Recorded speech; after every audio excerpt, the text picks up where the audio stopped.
Very good. So this recording will be available on the Volusia County uh, YouTube website, and the Volusia County Environmental Management Program has its own low impact development channel. And so after this meeting, this video will be available on that YouTube channel. This forum is hosted by Green Volusia, a county initiative to provide information about environmentally responsible practices and encourage stewardship and conservation of natural resources.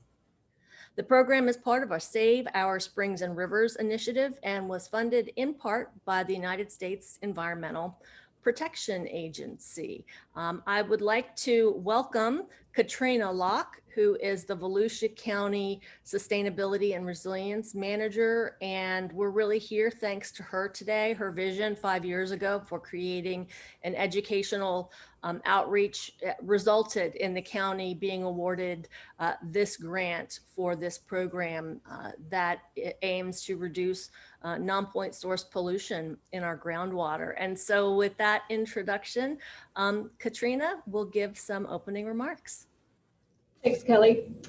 So thank you all for joining us today. Welcome to the Save Our Springs and Rivers education series. And again, thank you for joining our local experts as they discuss the challenges and benefits of instituting low impact development strategies into our structures and community design.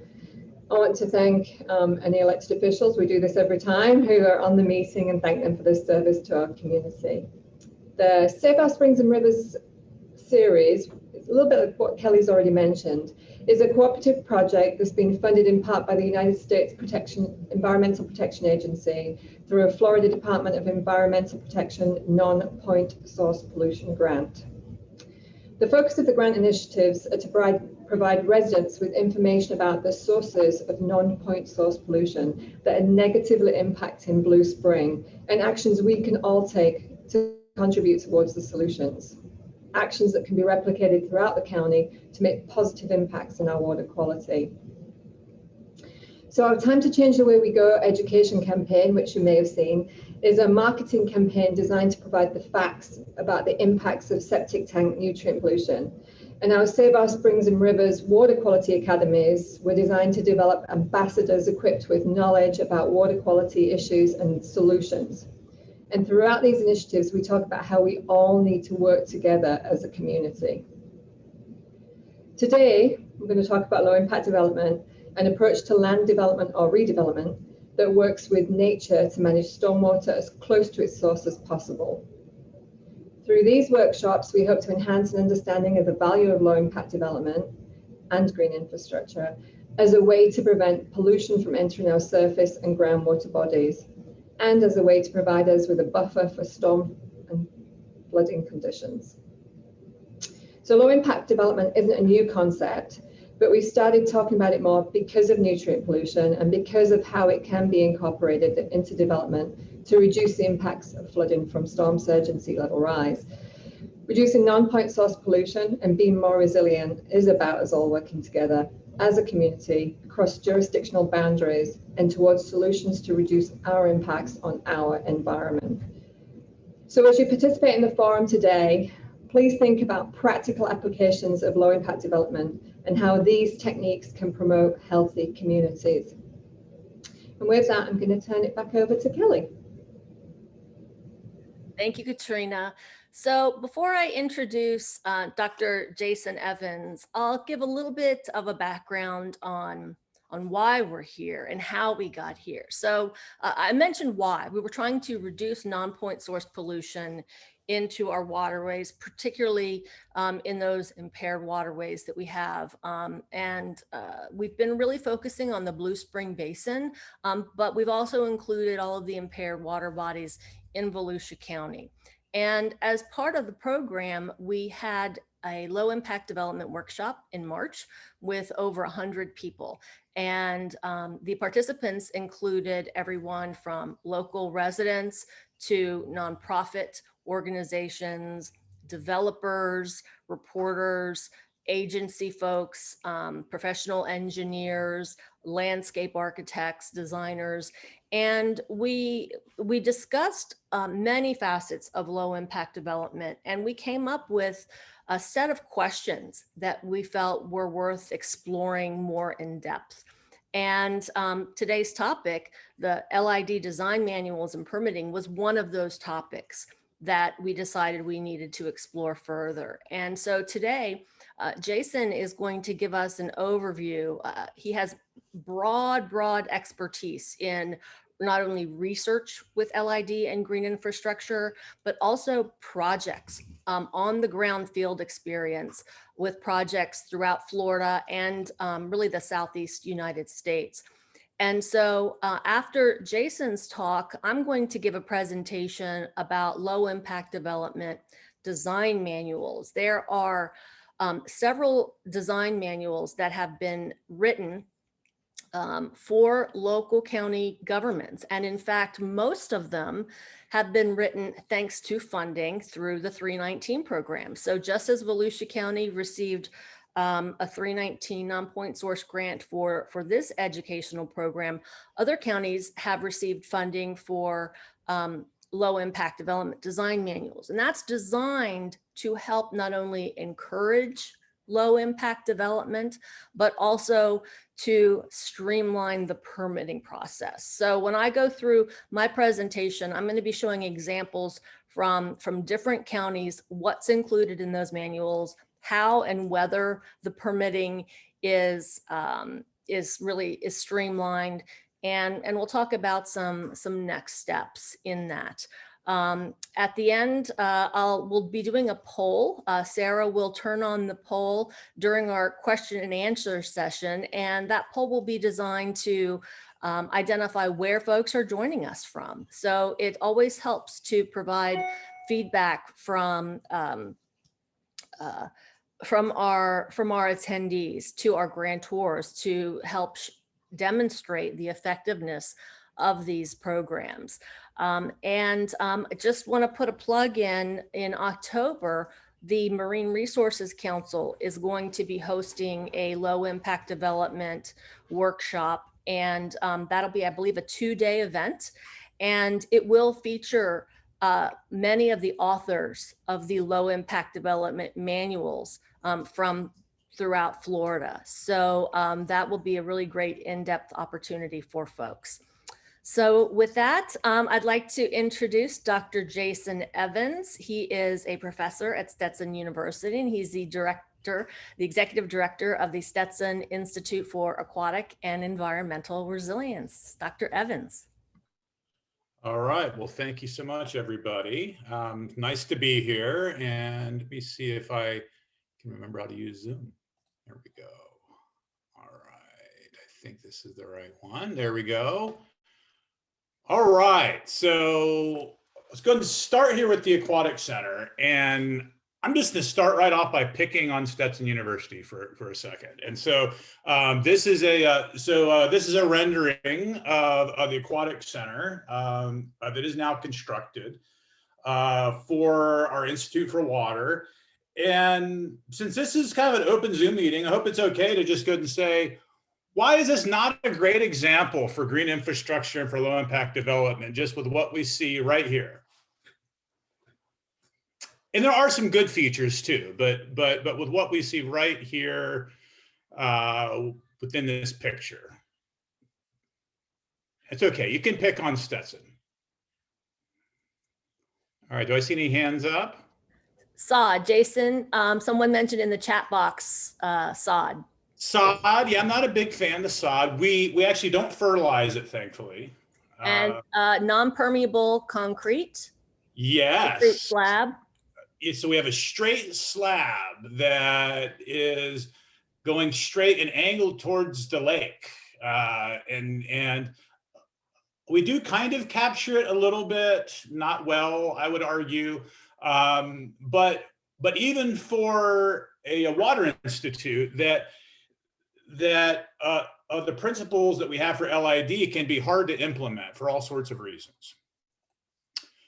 And And so these concepts here, of course, green infrastructure, and that goes hand in hand, of course, with LID. And so I like to just put this up here straight from the Clean Water Act. And so it's a wide range of practices. So it's using plants and soils and permeable pavement and surfaces, harvesting of stormwater, reuse, and landscaping, where you're trying to capture the stormwater, you're trying to infiltrate the stormwater, you're trying to hold it, you're trying to slow it down, you're trying to keep it from going straight into the waterways. Why this is really important is really a big paradigm shift, because if you go and look around, I was just on a field trip. I went all the way up the coast, and you see examples, especially from the 50s and 60s into the 70s and before. The idea with stormwater historically is you try to get it away from the built environment as fast as possible in as straight line as possible through pipes and ditches, straight into estuaries and water bodies. Since we've got all this old infrastructure that's out there that is failing, and is already failing in terms of water quality. It's now failing in terms of flood protection. And this really, to me, is the biggest argument as to why LID right now is so important, because if we're not actually building with LID, we're not building things that are resilient. And it's not only going to continue the water quality issues we have, we're also going to have a lot of flooding issues that people are going to be faced with 20, 30 years in the future. Okay, so I just found this little thing here. And so when you're trying to do LID, there is a process. And so you got to get stakeholders together, you come up with a vision, you establish your goals, you go through this whole process, and of course the permitting is part of it. And then entities, engineers, I'm going to talk about engineers a bit. I love engineers. There's probably engineers that are on this call here today. But engineers, at least some engineers, are scared of LID, or they don't understand it all the way. And so there is a process of educating, gently educating, and sometimes even saying, here's what LID does, and this is why it's important, and just come along with this, engineers. And we're all kind of learning how to do this. And so LID is an old concept, but it's now becoming something that is getting implemented slowly but surely. And there are challenges here and there. I've heard examples of rain gardens that have failed because of the poor designs, and we are going to have those issues. But the permitting and actually getting our design and having standards through manuals is incredibly important. And also being really, really resilient with those standards, because if there's any kind of wiggle room, what I notice is that engineers and policymakers oftentimes will go with the cheapest thing. And if you don't have the right standard, it can look good, but you can have a rain garden that fails if you choose the wrong sorts of materials to build it with, and it'll happen. So here's just some examples of green infrastructure. Here are some pictures. I guess it's not all that great of a picture here. But okay, here's the field trip I'm going to take you on. So over the past, I don't know, 5 to 6 years, I've worked in all these communities up and down the East Coast. Just this last week, I went up to Chatham County, up in the city of Savannah. I went to Georgetown County, that's up in South Carolina, and I went up to Wilmington, way up in North Carolina. And all of these coastal communities are trying to grapple with green infrastructure, mostly because of issues with flooding. And then the water quality issues are also part of the conversation, but a lot of it has to do with flooding, and more of a realization that the green infrastructure can be, we can implement these things in ways that are actually less expensive than our very traditional things like pumps and seawalls, that sort of thing. Okay. And then here, just more locally. So I'm working with the city of Cape Canaveral and was having some discussion with them just this last week. This was in June of this last year, right? So this was just about a month ago. We had a big rainstorm. They got about 4 inches of rain in 2 hours within an older area of the city, and completely overwhelmed their stormwater infrastructure.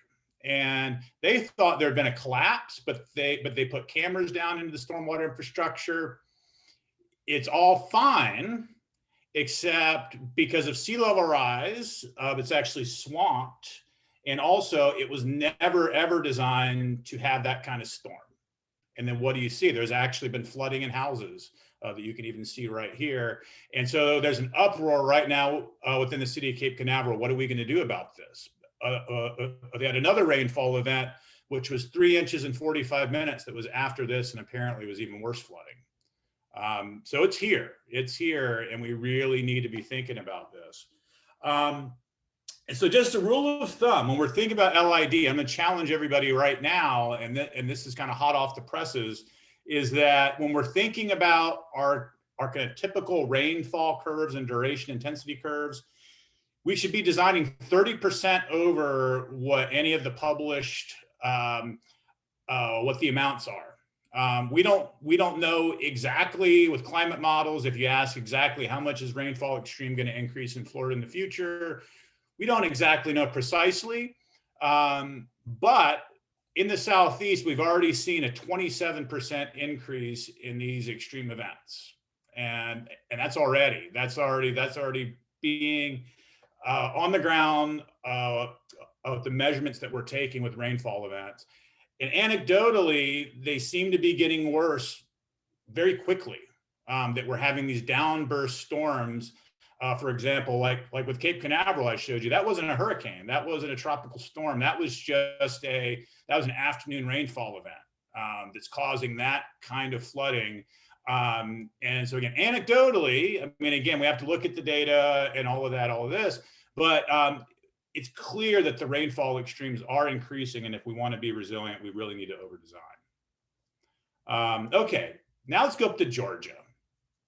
And so this was really my first really big introduction into working with LID and looking at kind of retrofits. And so this is Old City. The stormwater infrastructure maybe dates to the 1840s in some places within St. Mary's. And they've had issues with flooding in this little area here, the Osborne Avenue. And so this is looking to the south, and you might be able to see a little grate. I'm not sure if you can see, I've got my cursor up here, but there's a little stormwater grate right here. This is the St. Mary's River. And there's a stormwater pipe that I couldn't find because it was buried under all sorts of stuff that people had piled up on top of it. And of course, there were complaints of flooding in this area. It would rain really heavily and there'd be flooding. And so what we did is we said, okay, what would happen if we had a 25-year rainfall event, and that's just current rainfall conditions, and if it's at high tide? And I talked to city council, I talked to property owners over here, and I said, this is what I'm gonna show to the city council. And they said, yep, it certainly floods already, and we believe it. And this was in April 2016. And so I created this little model, I was proud of it, you know. And then one of the councilmen, that'll never happen, right? And then you hate to have like a test for your model, but this was October 2016, and this was in the aftermath of Hurricane Matthew. And it was a storm surge, right? So let me go ahead and put that out there, but this is exactly what they were looking at there. And you might say, okay, it's a storm surge. But I'm not sure if you can see this down here, but this point right here, 7.55 feet. So there were all these gauges that the USGS put out all around the St. Mary's River. My site, they gauged it, and it was 1 foot higher than everywhere else. Why is it? Because it was a 25-year rainfall event. It was rainfall that had actually accumulated and it flooded. So it wasn't just a storm surge, it was a rainfall that was not able to drain out, and it piled up and it flooded a whole bunch of structures. And so why is that important for green infrastructure, for LID? That got the attention of the city. And they got really serious, and they were working on this whole waterfront park idea and beautification. And working with some other consultants, said, why don't you also go for a 319 grant to put in some green infrastructure as part of this whole thing? And so they did. And so the city worked with consultants. They got some 319 money, and within this waterfront, they put in a whole bunch of series of rain gardens. They knocked out a bunch of the pavement that had been there, put in lots of pervious structures, and it's working. it's actually working to help actually abate what have been really serious issues with flooding that have been longstanding. It's not a cure-all, but it certainly helps. And then the other thing is it's really, really beautified this area. Now people go around, they take pictures, beautiful parks, all that sort of thing. So here's just some more examples here of the rain gardens. Now let's go a little bit north, and this is Chatham County. So I've been working a lot up in that area as well, Savannah area. And the issues they have in Savannah, they have a lot of really old infrastructure again. So of course the city's very old, a lot of stormwater pipes, goes straight into the estuary. The sea has risen within that area about 1 foot over the last 100 years. And so what we're seeing in a lot of areas of Savannah, we have the stormwater infrastructure, the high tide comes up, it goes inside the pipes, it rains, and then we end up with a lot of flooding. I'm gonna kind of skip through that, but just did a whole huge assessment. They've got really good stormwater data in this area, a lot of structures and outfalls. They have them very, very well mapped. And we went through and we assessed every single one of the structures to say which ones are being impacted already by tides. And so the ones in red, when there's a really high tide, they are completely swamped. And this is just for the city of Savannah. Same thing there. We do have there's a ridge within the city of Savannah. That's the reason why it was built in that area. So they don't have as much issues as they do within the county, but still some issues along the river. Okay, and what can we do about all this, right? Climate change, sea level rise, we want to intercept, we want to slow, we want to infiltrate, and we want to hold the stormwater. And I put this in there because I spent some time last week in the city of Savannah with some engineers, and I'd say after about half a day in the field, I realized that the engineers were ruling out sites if they thought the soils were not going to infiltrate as well as they'd hoped to. And once I realized, I'm like, wait a second.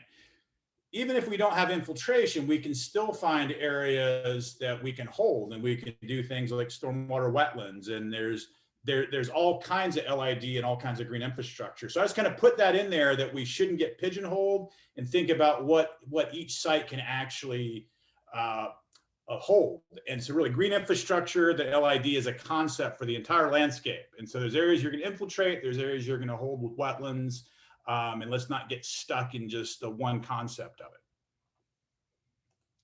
All right, and so this is within the city of Savannah, and this is a stormwater grate. And what does anyone see in this here?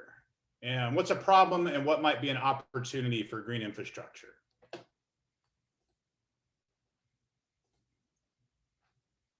Anyone?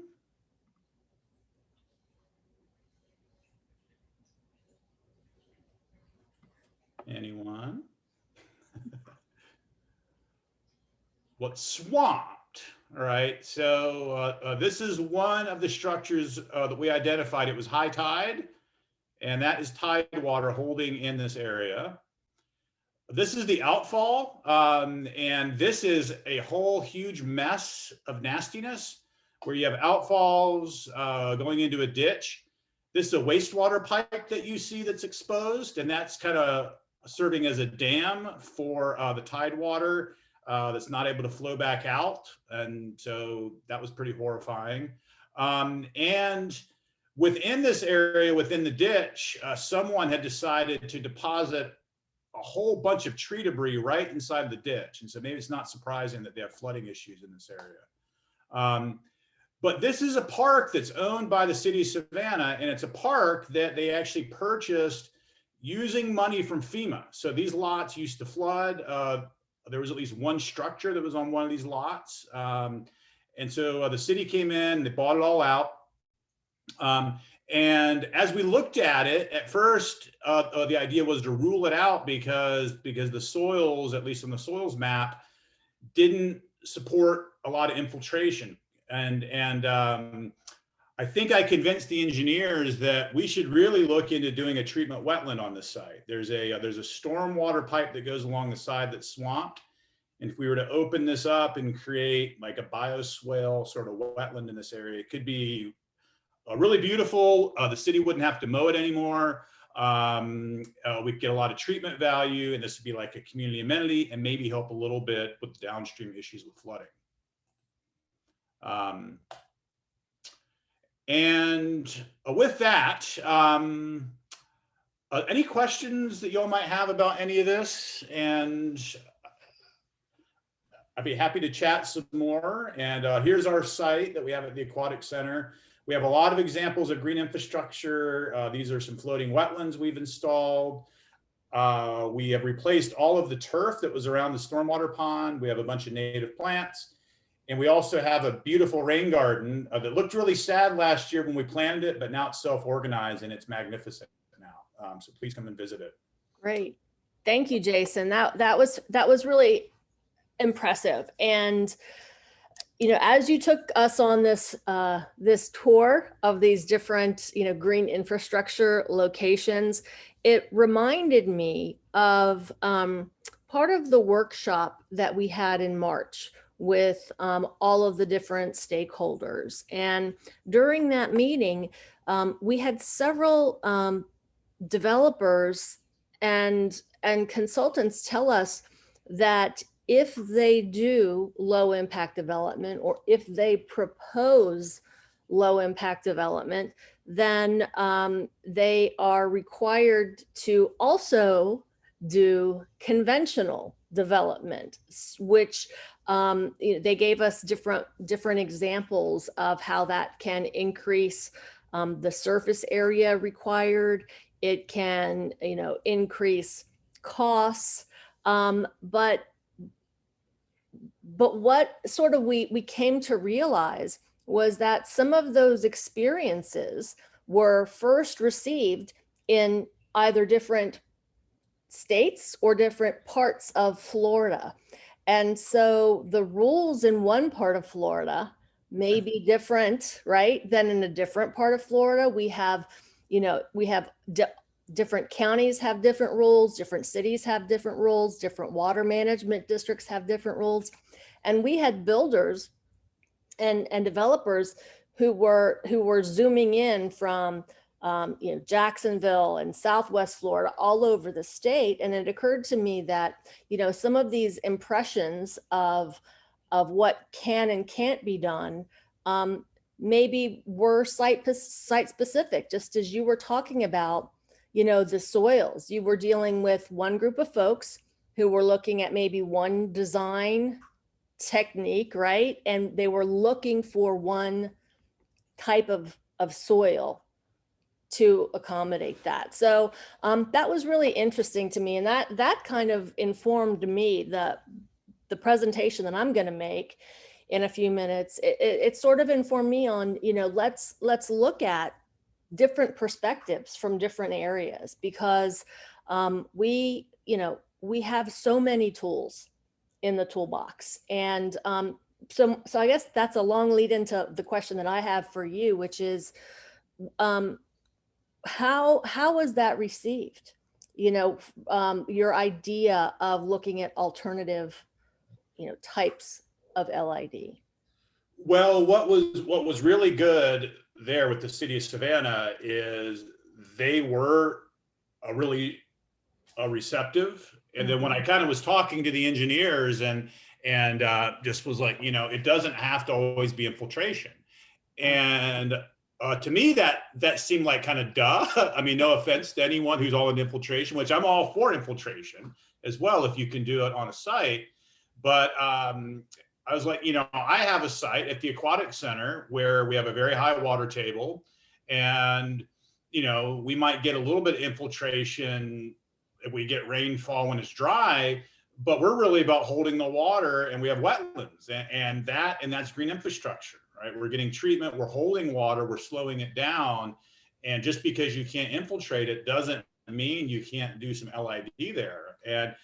And to them it was kind of like a revelation, like, oh, I had never thought of it that way before. I'm like, well, I guess, you know, All right, well, you're welcome, and so I think it's that it really is an educational process. And I think maybe some of the challenges we might have, with like developers, that I understand there's kind of that, like there's like a cookie cutter sort of idea that here's what the builder does. They've got their standard design and they want to implement that just because that's what they know how to do.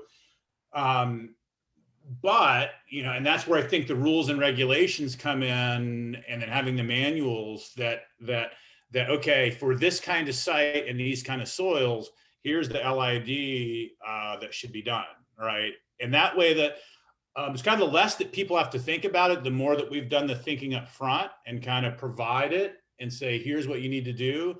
Because I think a lot of us that are into LID and green infrastructure, we like problem solving, and we like thinking about the sites. And of course, I'm an environmental scientist, and I love looking at each site and what's different about it.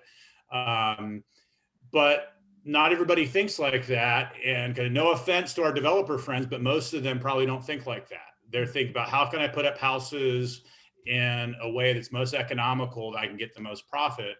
And not necessarily thinking about, what's the right kind of LID for this. And if we can give them that up front, here's the LID, and here's how you can still develop this in a way that isn't necessarily more expensive. And I would maintain that there's probably opportunities in a lot of areas to do it for cheaper. But it's just, you have to have the right design framework in mind. Yeah, and they did discuss that. The decreased cost in piping, right? Yeah. If you actually Yeah. disconnect some of these Yeah. structures. So part of it was, connecting some structures, disconnecting other features, right? To whether you're going to encourage percolation or treatment, or if your goal is, flow, flooding, mosquitoes. So all the different, perspectives came into play, but certainly return on investment, that cost benefit analysis is the biggest. And we ended the workshop in March with a discussion of, well, maybe we can start thinking about a sustainable return on investment, right? Which is those benefits, those ecological benefits that we get from having these open spaces, these green spaces, these environments that mimic or recreate nature. What I'll do, are there any other questions for Jason before I get started? Thank you all so much. And Jason, thank you. And what I'm going to do is I'm going to ask you to stop sharing your screen. Got it. You, and then I will share my screen. And because I can't read the comments while I'm talking, I'm just going to ask folks to either raise their hand by clicking on the reactions icon and raising their hand, or just chime in, right? So that this can be a discussion. So what I will do is share my screen. Okay, all right. Can everyone see my slide here? My first slide is just, another introduction, as Jason mentioned. Thank you, Jason.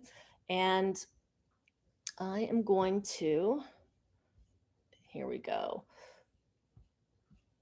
Oh, I think I went too fast. All right, 1 second.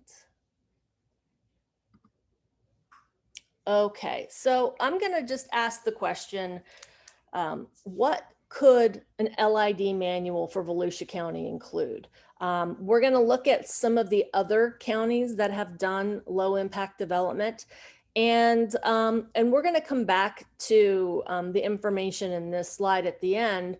But I'd like you guys to start just thinking about what attributes do we have in Volusia County that we could include or that would be helpful. And the idea is, as Jason mentioned, if we have a manual, a guidance document for LID, not only are we making it easier, we're facilitating folks to actually implement green infrastructure and low impact development.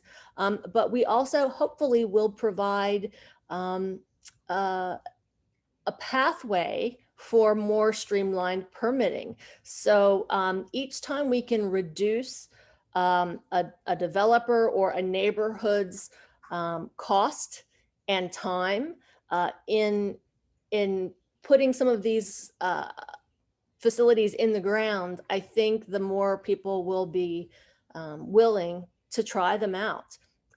So just based on some of the other LID manuals in different counties, we could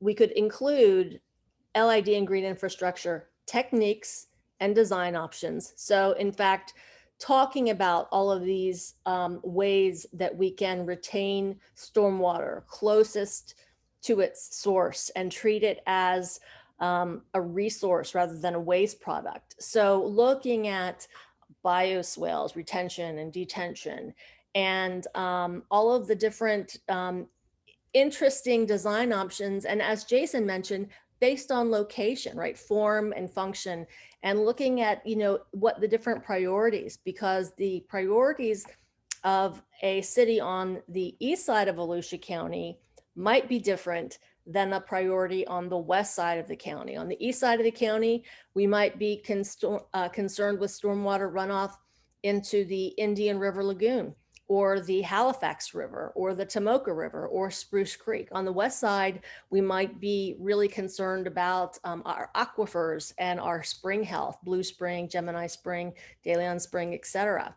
A guidance manual could provide policy guidance. We know that some other counties actually incorporate almost a how-to for policy. So in other words, these manuals look at the state rule that applies in that county or set of rules, and it looks at the local comprehensive plan. It looks at the zoning.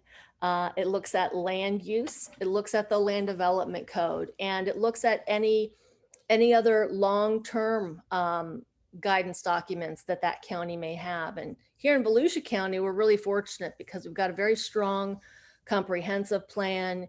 And, our zoning code and our land development code, really, they're living documents, and they can always be updated. We're also really fortunate that Volusia County has a sustainability action plan that not only covers water, but it covers energy and many other attributes, so that Volusia County can be as sustainable as possible. The county also has its the regional resilience plan, which has been done really in combination with the East Central Florida Regional Planning Council. So there are a lot of policy documents available that could be incorporated into a low impact development manual for Volusia County. Another aspect that is probably really important would be identifying the design criteria. So what are the design criteria for a stormwater pond versus a wetland treatment train? And this is important because it can provide real data. It can provide an engineering analysis that's already been done for different types of LID. We do know from looking at some of these other documents, these other counties' documents that are hundreds of pages long, and there are a lot of cross-referencing. So one of the handy things about LID manuals is that you can click through the different parts of a manual, and you can go to a DEP website or an FDOT website, and you can calculate the theoretical nutrient uptake for different projects. You can incorporate the land area, the land use, different factors happening in any region. And so there are a lot of tools that each manual combines and brings it together in one sort of convenient place. And I'm going to give some examples of that as we go through this presentation.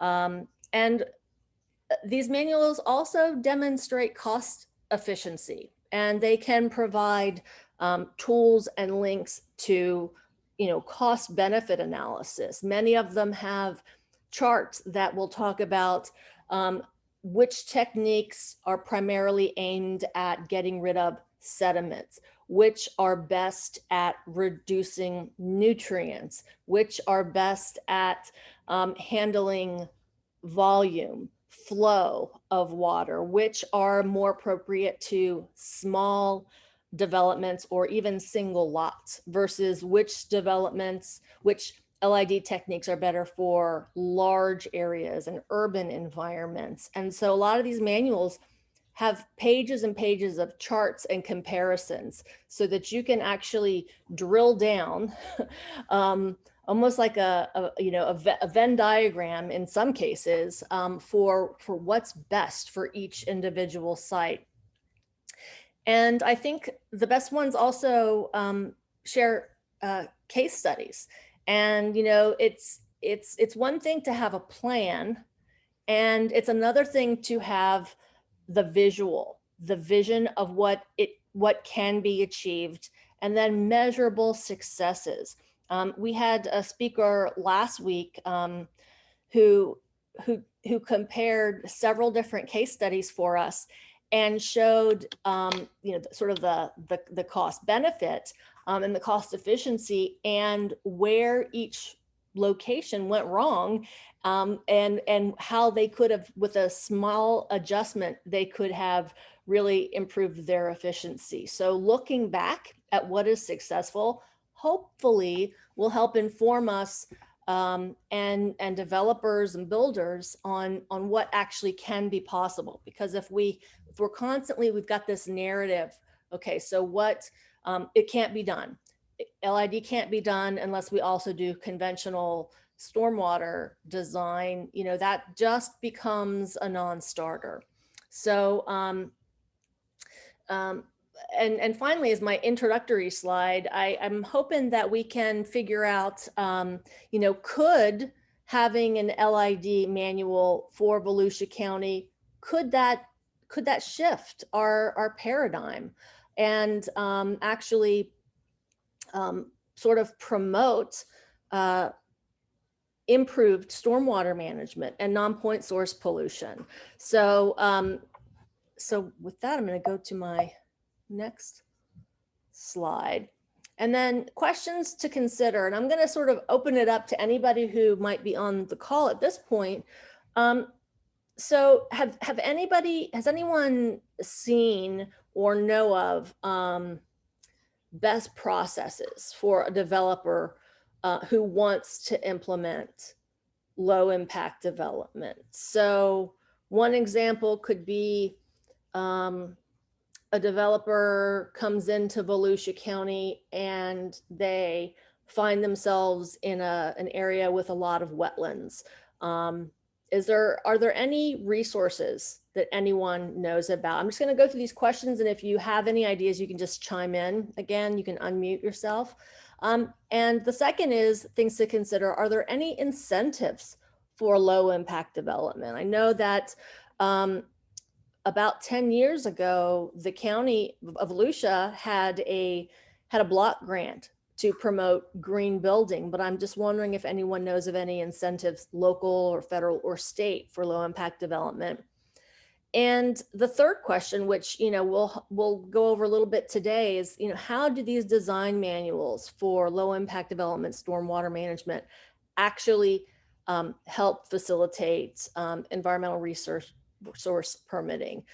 So those are just questions to consider. And again, if anyone has any thoughts during this presentation, just chime in. I know previous ones we asked everybody to keep their questions to the end, but I think this could facilitate some good discussion.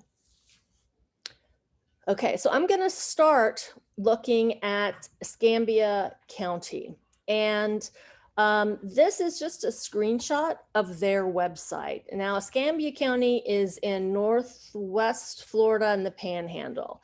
And what I noticed was, they have a whole page dedicated to low impact design.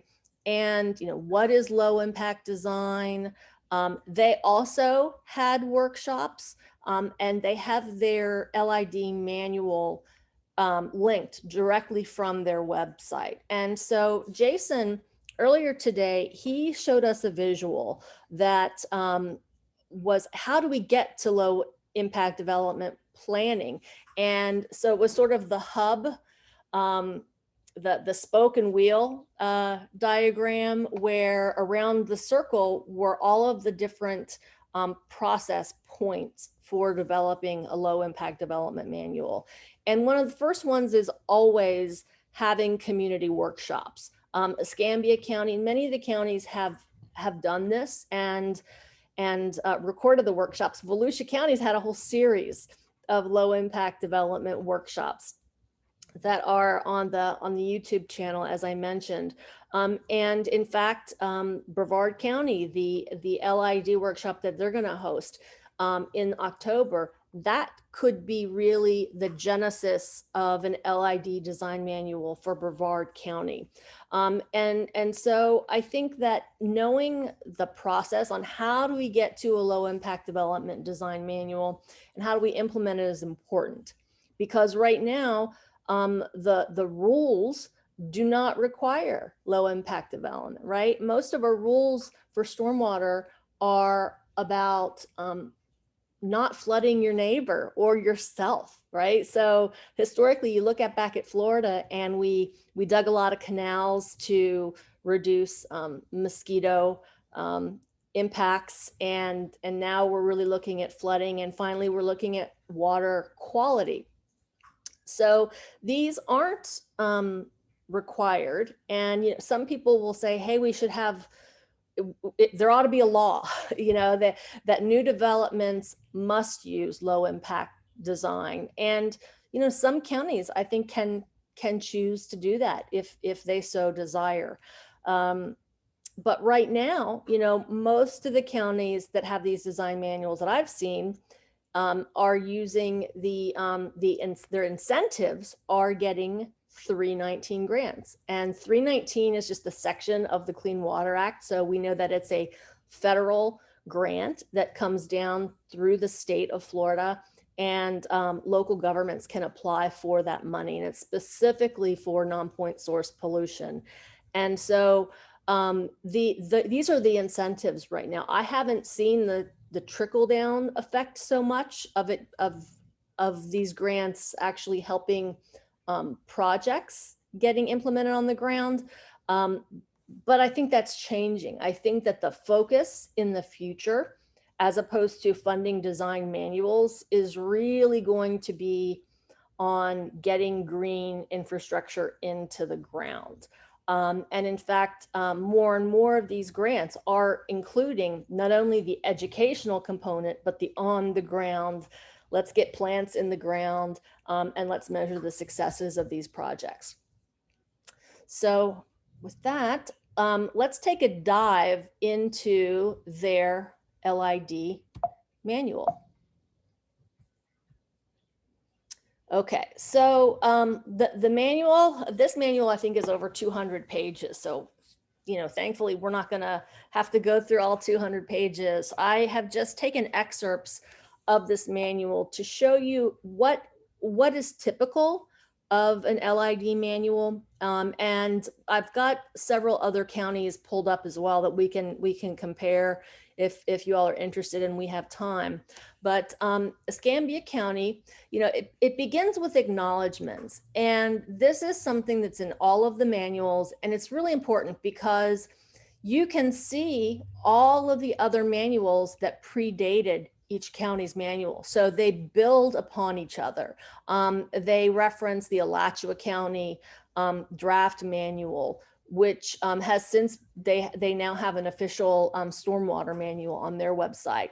Sarasota County, Pinellas, the DEP handbooks, and the applicants' handbooks. These are all resources that informed the creation of this low impact development manual. And they talk about the design criteria. So they provide links to for the local government agencies as well as developers to take a deeper dive into these issues.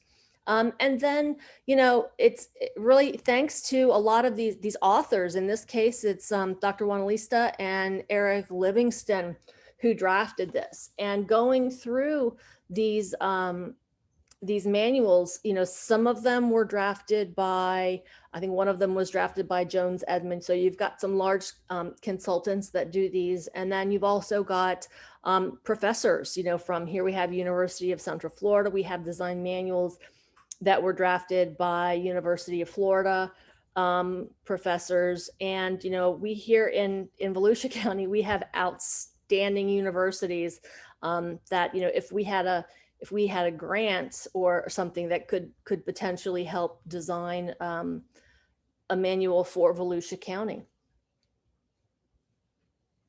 So disclaimers. I mean, this is something that is really interesting, and I think here's the rub that the developers were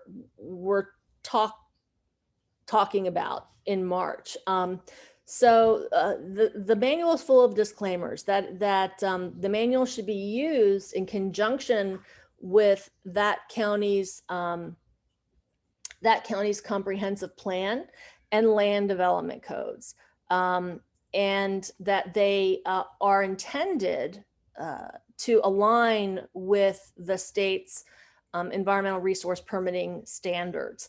And in this case, it's the Northwest Florida Water Management District. And so the county has established certain flexibility in its codes for LID, and so has incorporated the provisions in here, but with the caveat that LID still must meet all of the state standards. And, you know, the introduction, it really spells out, you know, this is a document really for local governments and potential builders and developers, landowners, site planners, landscape architects, contractors. So people who are actually going to be constructing green infrastructure projects. And here highlighted in blue, you can see the goal is promoting, constructing, and monitoring LID projects, which that county has established as one of its goals.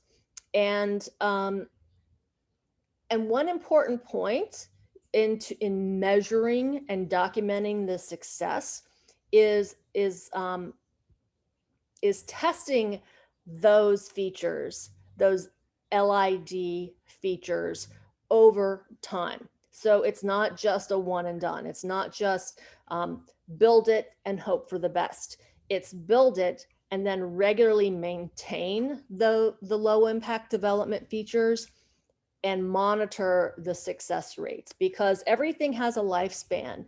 And one of our sort of overarching aspirations through this LID series has been that if people incorporate more green infrastructure, the cost over time to replace those features will be less. So Jason mentioned earlier, you know, about some of these pipes and these drainage systems that were put in the 1800s, and you know, certainly their goals differ from our goals and our needs today. And you know, so there's a cost to maintaining, replacing old pipes. And you know, hopefully LID will, while there may be an increased cost short term to maintaining it, we're hoping that the long-term sustainable return on investment will be something that catches on. And again, here in blue, you know, there's a disclaimer that the design manual is a supplement to the current current regulations. So, you know, if anybody has any, again, real world experiences with this, please chime in, because I would love for the narrative not to be, well, we can't do LID, or we're not going to do LID because we have to do conventional stormwater anyway. I want us to get beyond that. And I would love for there to be a moment in time where builders and developers are using the financial benefits of low impact development to help sell those properties. You know, we know, and actually tomorrow's LID workshop, we're going to be talking to realtors, and we're going to talk about how having green spaces and natural areas actually increases the value of a property. So these LID neighborhoods could potentially have a higher financial return on investment, in addition to a higher sustainable return on investment. Okay, so all of these manuals have a whole section based on the soils, the topography, the hydrology of the county. And the idea is they do this so that all the cities within that county can utilize the same low impact development manual. So in other words, it makes it more efficient. It's really, I think it would be really difficult to do one for the entire state. It's still a huge lift to do one for a whole county, but it seems to be a really worthy investment. And so this map of Escambia County's soils reminded me of Jason's experience, you know, being physically on site in one area and looking sort of narrowly at one type of LID, but then realizing that there's a whole toolbox full of tools. And so this is, you know, every county has these in their GIS database, and it's a very good place to start in LID manuals, is to give everyone a reference of the same information. So Escambia County, as with most of these LID manuals, they go from large county-wide scale on the hydrology, floodplains, vegetation types, soil types, all the way down to the very small lot level. And this figure is LID at the lot scale, right? So something that I think is interesting is shared driveway, permeable pavers. And so right there, if you have shared driveways, you've got a reduction in the cost to the developer for building these. And this is what an image that I was referencing earlier, when many of these manuals can show you on a scale what type of treatment trade-offs there are. For example, particle size versus flow rate. So you've got the types of green infrastructure. Some of them remove large particles. Some of them remove small particles. Some are better for, like here, grass swales and filter strips. Some are better for smaller areas, and some are better for larger areas. And then usually there are pages and pages of mechanisms for stormwater treatment. They outline the process, the options, what type of pollutant is removed, and then the how to. And they also include a maintenance schedule, as well as the anticipated results. There are usually appendices, pages and pages of appendices that calculate these. Okay, so and here's where we get into the intersection of having a low impact development manual and facilitating the permitting putting in the ground these green infrastructure features. And so, we learned in a previous workshop that most of our stormwater criteria, there are some presumptions, right, in stormwater, which is, I think there's an assumption that maybe a standard stormwater pond would reduce nutrients by, 80%. And so many of the sort of approval processes factor in presumptive criteria. And here, this manual asserts that the results that are incorporated or anticipated from using these features are presumptive. They're based on the latest Florida best management practices documents. So there's the state has a whole series of documents that you can actually plug your project into and do a calculation on the nutrient reduction for each project. But at least in the Escambia County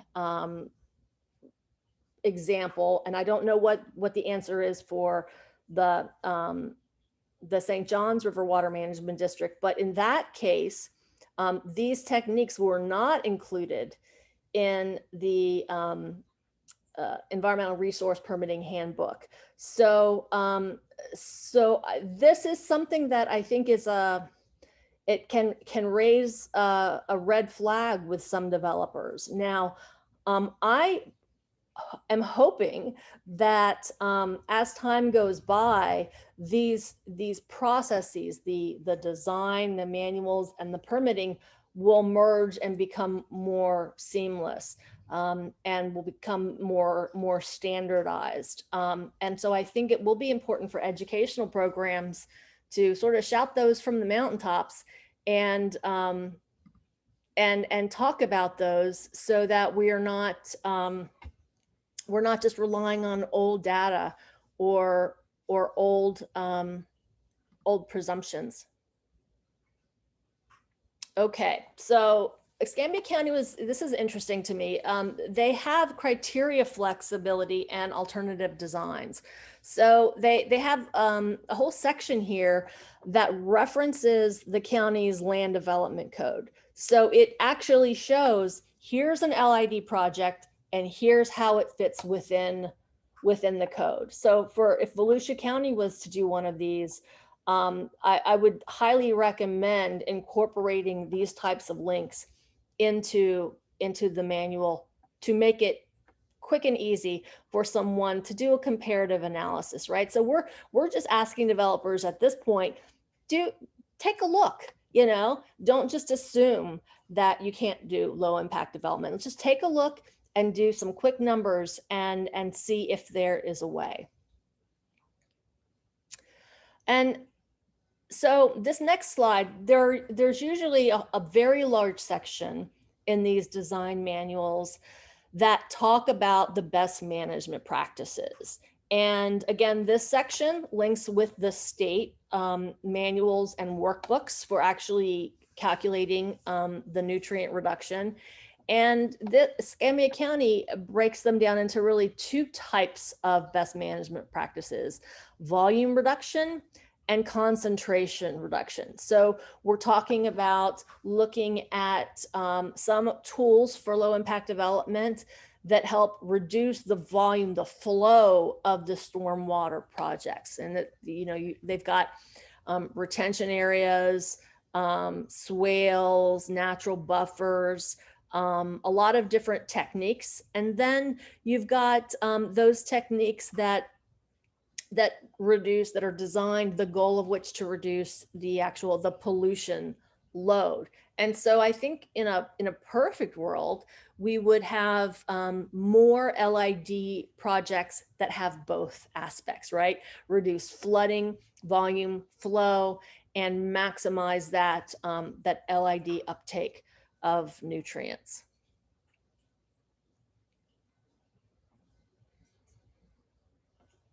Okay. Regulatory framework for low impact development.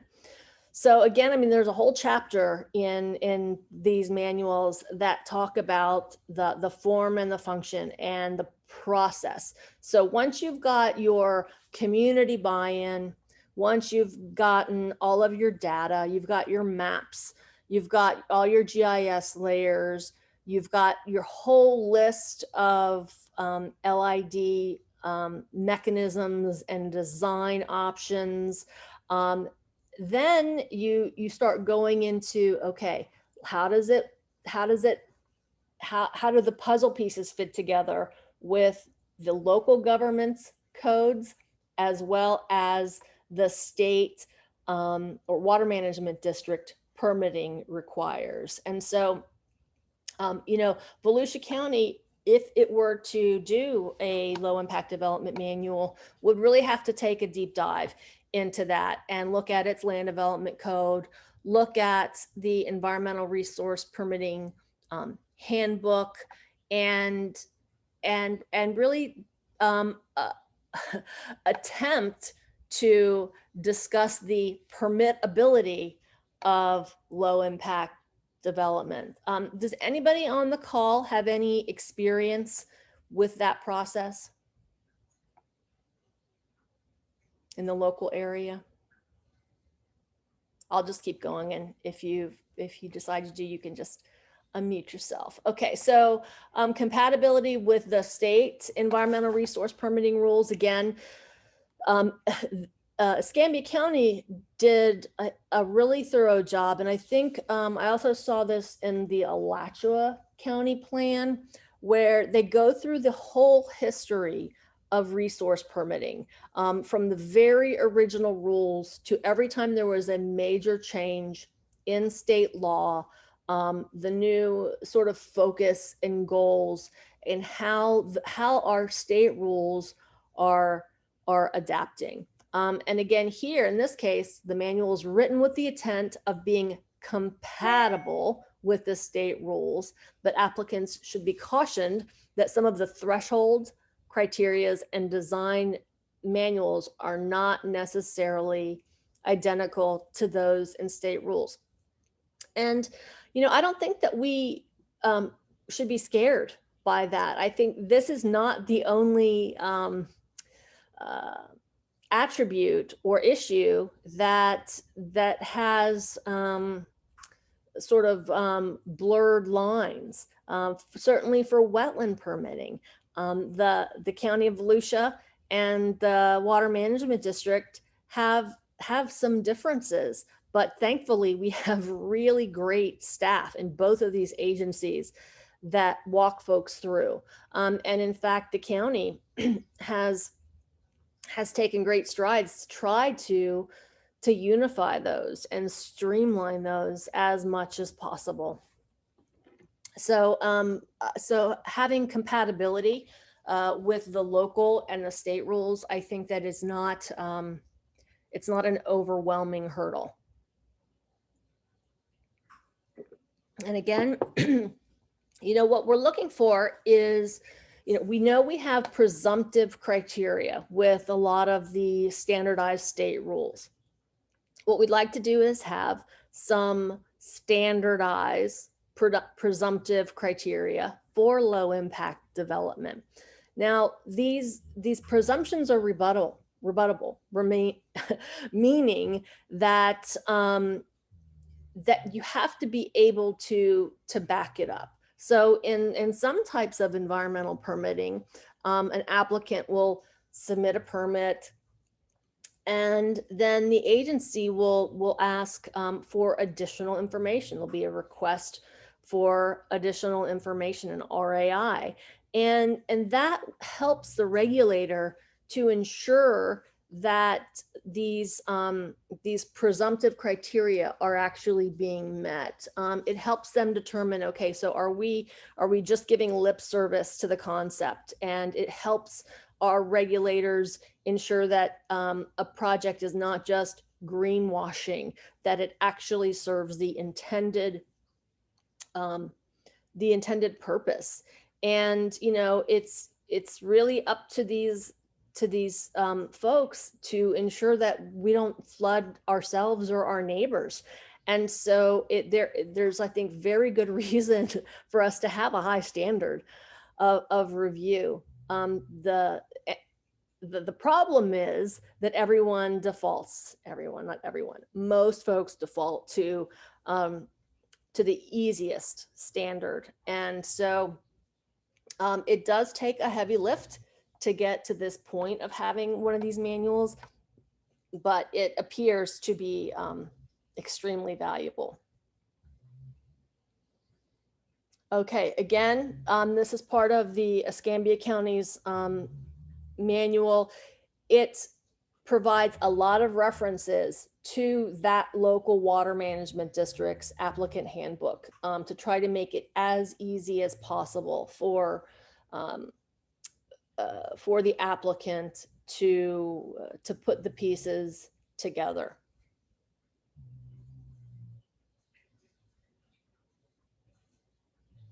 Okay, so again, I'm going to come back to what we started with at the beginning of my presentation. So what could an LID manual include?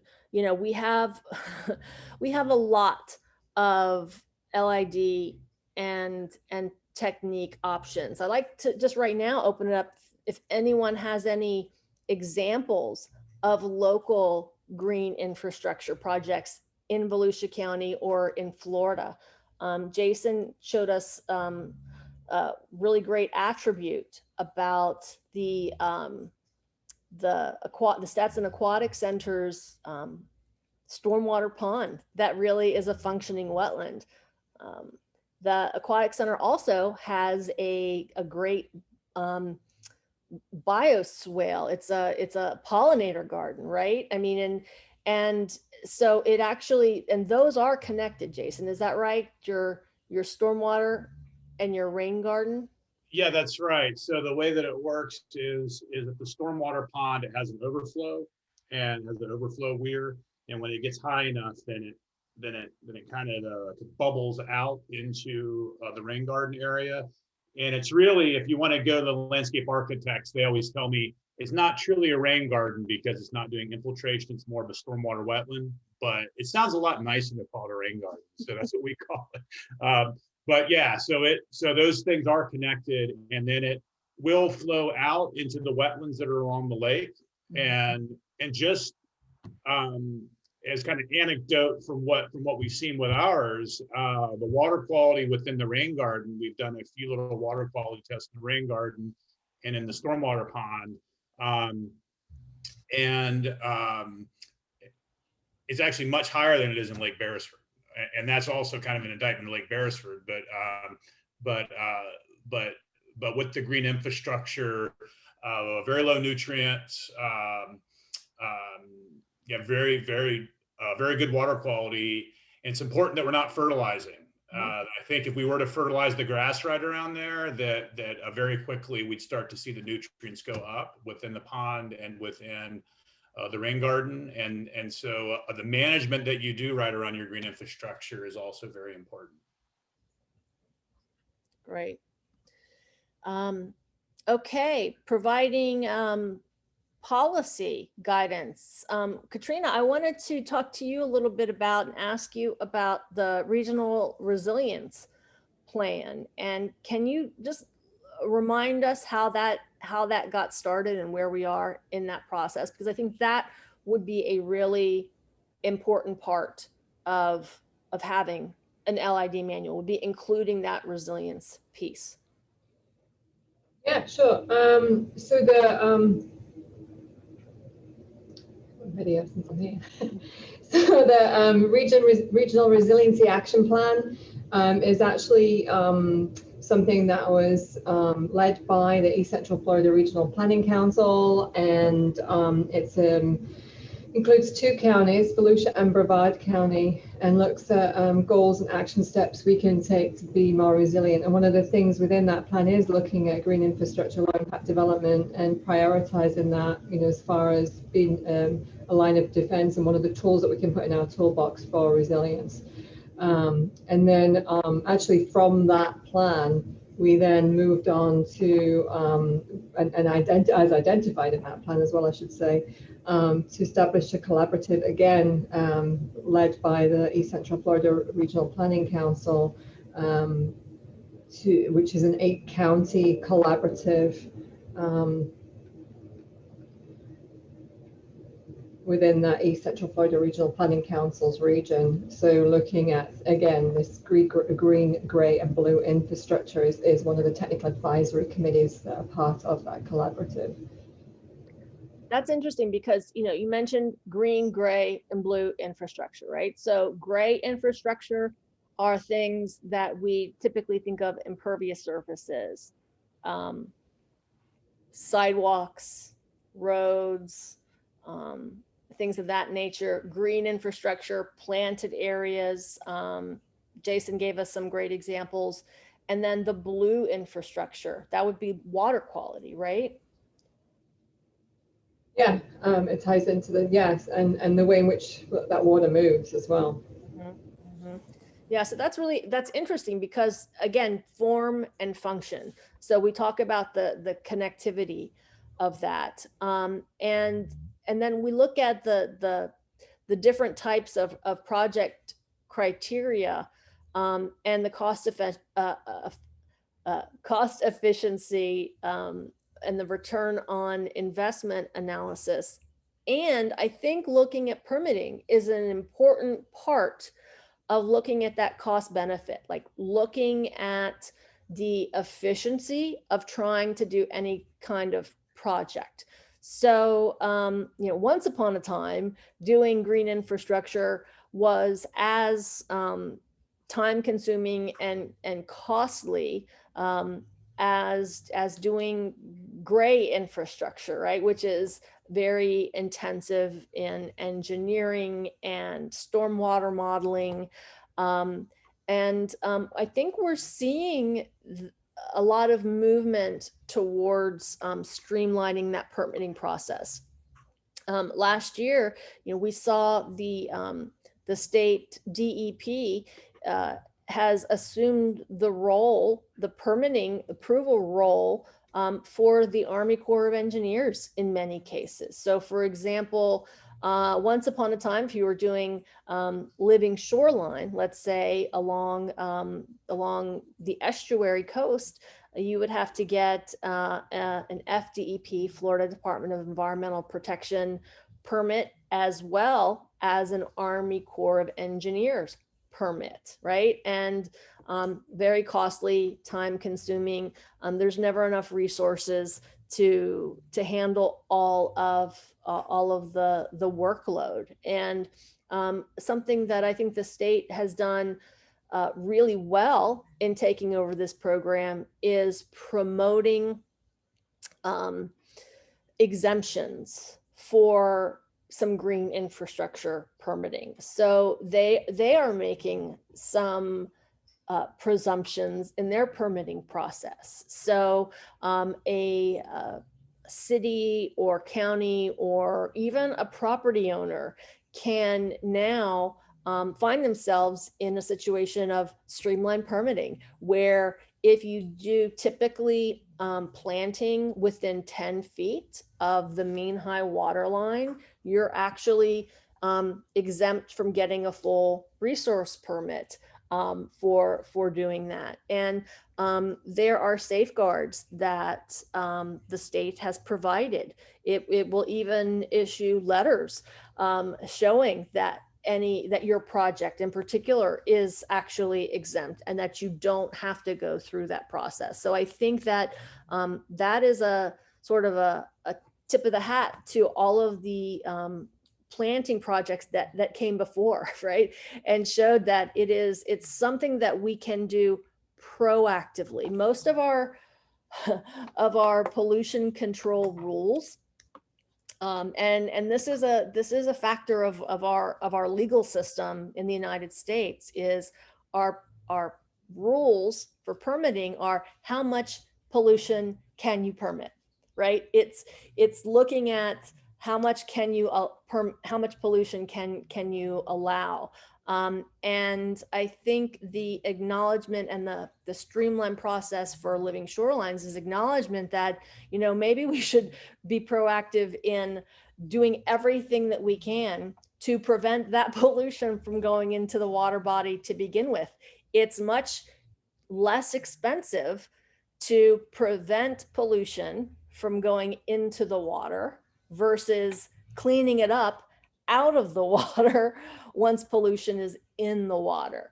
And knowing that that nature is a really good example, and these techniques of biomimicry where we're recreating natural areas is a really solid start, and that we should be incentivizing those things, and we incentivize them by making them the permitting process easier.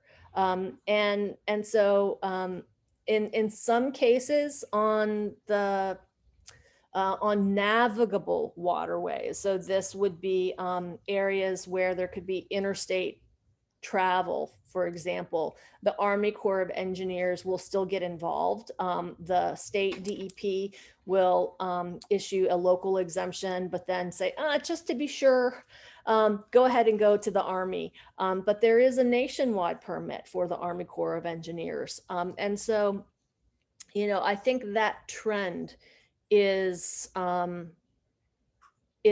definitely improving in the process. And I don't know if there's anyone from the Water Management District online that wants to chime in about their process, and, you know, any just ideas or big concepts on you know, recommendations for local governments or for builders or developers. I think I saw Abby, but I don't think she's in the permitting program. But anyway, I just wanted to mention that the permitting process is always evolving, and we can be the beneficiaries of other counties, what they've done before, and all of their different levels of permitting. And it doesn't have to be a case where we just say, oh, we're not gonna require a permit at all, right? So the pendulum swings, and I think the key is to reach that balance where we're still protective of our resources. We are ensuring that we're not going to flood our neighbors or ourselves, and making it quick and easy. So, you know, one of Dr. Art Litowitz, he is a retired orthodontist, and he always says, you know, he treats water quality in shorelines as he used to treat his patients, which he devises a treatment option based on that individual needs. So just like Jason mentioned, the LID structures and mechanisms should be and can be tailored to the site, the soils, the water table, all of these different factors. And so I think that's a real important thing to remember. It's not just a one size fits all scenario. And so going into, you know, just the last couple of slides, we have really in Volusia County all the parts and pieces that are needed to create a low impact development design manual. We have maps of the vegetation types. We have our soils maps. We have our floodplain maps. You know, we've got the information. We have the expertise. You know, we've got universities like Stetson University that's really pioneering a lot of these techniques. And so I think that that's a real important thing to understand, is that we could create a design manual, and then you ask the question, so should we? We could create a design manual, but would it actually build that momentum for a paradigm shift in stormwater management and non-point source pollution reduction. And that's where, you know, the policymakers and the developers, and having these types of workshops are so important to create that momentum, because our elected officials, they're dealing with so many different issues before them, and they need to know that their constituents are value water quality and appreciate the investment in green infrastructure and low impact development. So I got one thought here, Kelly. Can I kind of jump in here for a second, Yes, Ms. please. Jason? We should also look up at coastal Georgia. They have a coastal Georgia stormwater supplement, which it's essentially an LID and green infrastructure based manual.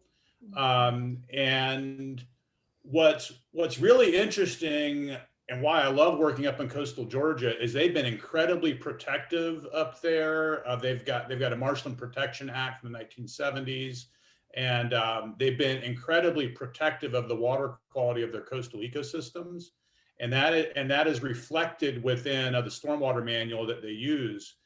And so it's really interesting working there, because like St. Mary's and City of Savannah and Camden County and even the smaller counties up there, that the LID is really part of what they do. That's just part of that's just what they do. And so it's really amazing just to go right across the border. And I like to think of Florida, because of course I'm from Florida, and I like to think we're advanced. But then we go up to Georgia and I'm like, wow, when it comes to stormwater and LID in the coastal areas, they're really doing great stuff that we should adopt and bring down here. We don't have to reinvent the wheel too much. And so that's just really important. And I was also going to mention with the permitting, I just wanted to say that that it really scares people, the permitting. And even with the project that we did at Stetson, the permitting side of it, the county and the university were both a little bit sketched out at first when we were going to implement that project.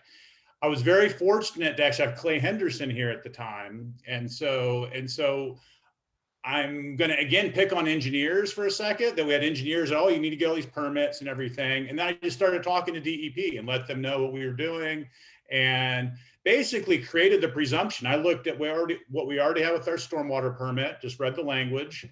Here's why what we're doing absolutely complies. And in fact, we go above and beyond what our existing permit is. We're just planting some plants. We're not moving anything around. We're not moving dirt. We're not doing fill. We're not doing pack. We're not doing any of that. And then the idea of having to kind of rerun the hydraulic models for our stormwater system based upon the friction of the vegetation is nonsense. And I just told them that. I'm like, this is that I know what kind of uncertainty is already in these models, and the idea that the friction that we're going to see in these plants versus the grass, all that's going to do is slow the water down. It's actually me better, and as long as we're keeping it maintained, which we should do anyway, there's not going to be a problem. And then that finally won the day. I was able to get the engineers to actually say, yes, you're right. And that was able to make the engineers and DEP and everyone say, okay. But if we would have gone with what the engineers were saying at first, we would have gone through all sorts of permitting that would have been unnecessary. Mm-hmm.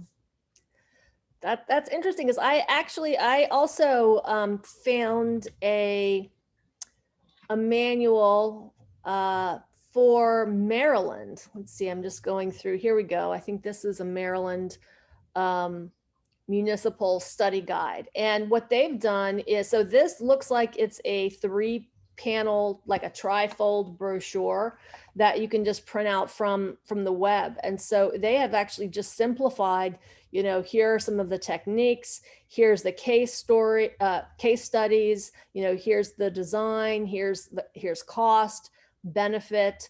And we know EPA has a dozen one-sheeters on low impact development. And by a one-sheeter, I mean each each paper discusses a different attribute of low impact development. So they have a handout that talks about slope.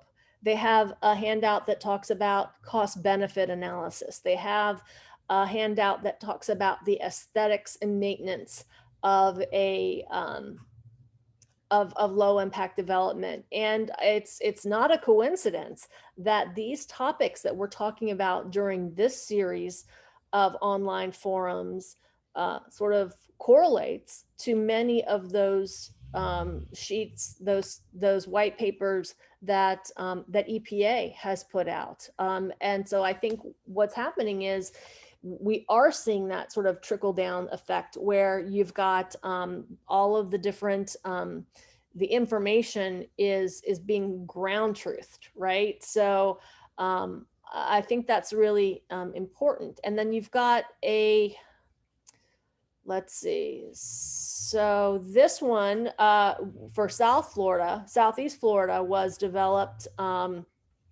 by Dr. Evan Bean, who was one of our speakers last week, and his counterparts.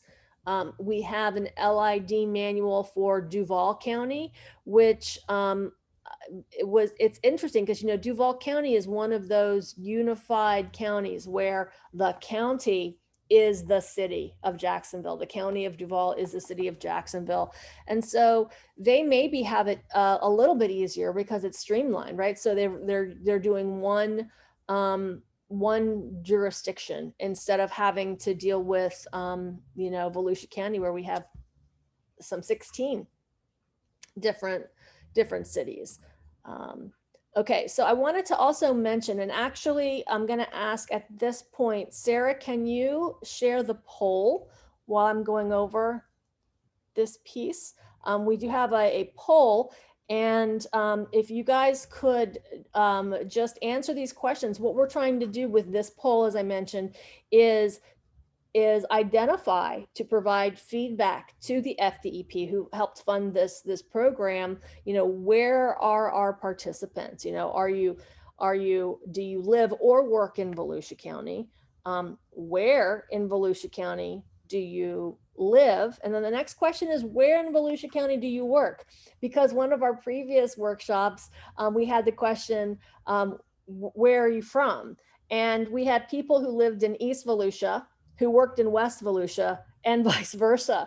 And so it wasn't very easy for them to respond to our poll. So we're going to keep that up for just a few moments while I go through this manual. So this is a great document, and I'm going to say that this document is really helpful if you're a local government, because we do have cities and the county on this call today.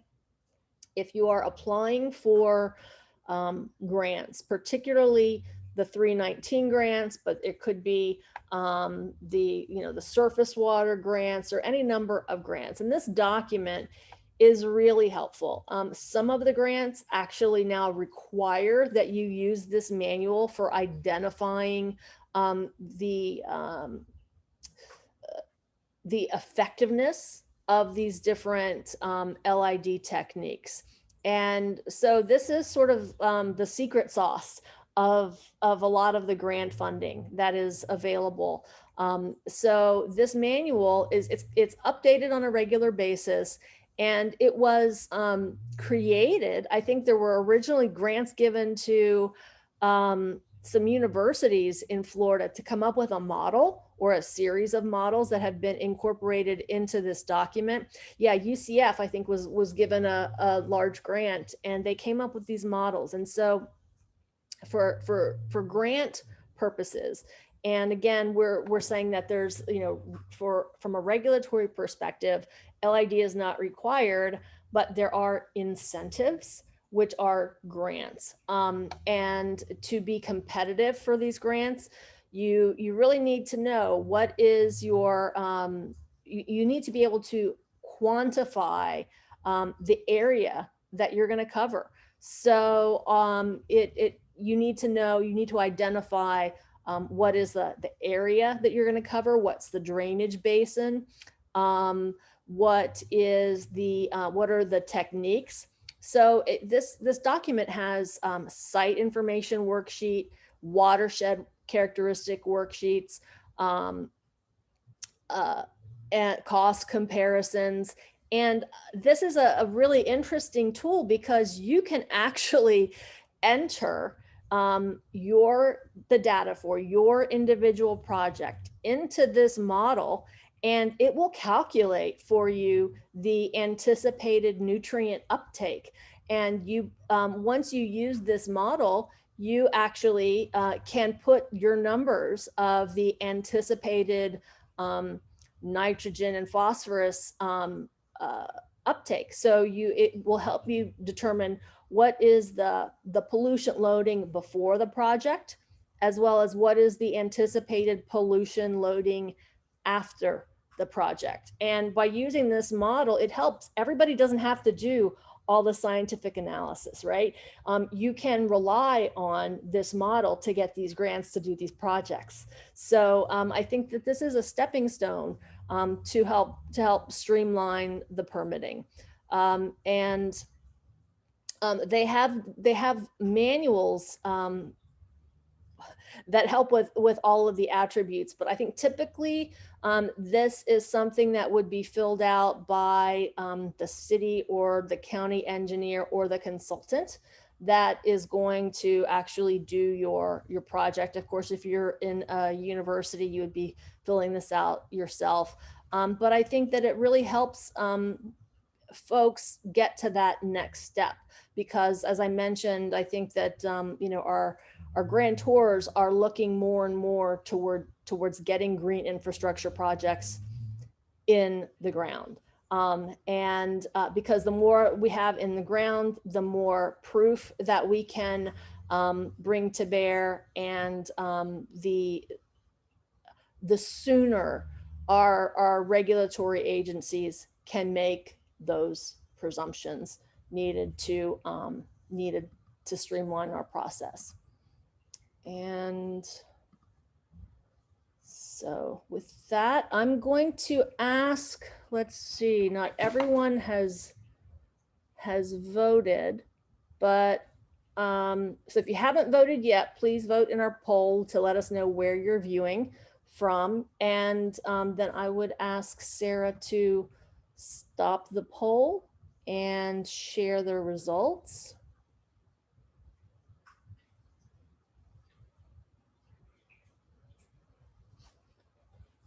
Okay, very good. And let's see.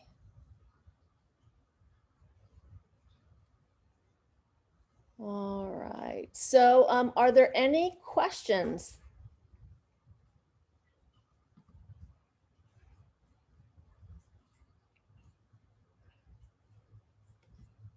For either Dr. Evans or myself? I'm going to stop sharing my screen now. I'm going to stop sharing those poll results. And let's see, now I'm going to just look into our chat box here. Sorry, I wasn't able to follow along. I see that we've got some questions and answers that you guys have been helping each other with some resources. Oh, Jason, thank you for putting the Georgia link in there. And oh, Katrina put in the playlist for where you can find the YouTube recording of this meeting. That's fantastic. And let's see. Oh, and Jason is mentioning that that he used this manual for the 319 grant at the Aquatic Center. So see there, that's proofs in the pudding. So I think that that's a word to the wise for people who are looking for funding. And with that, if there are any closing remarks, Katrina, do you have anything? I'm going to go ahead and stop.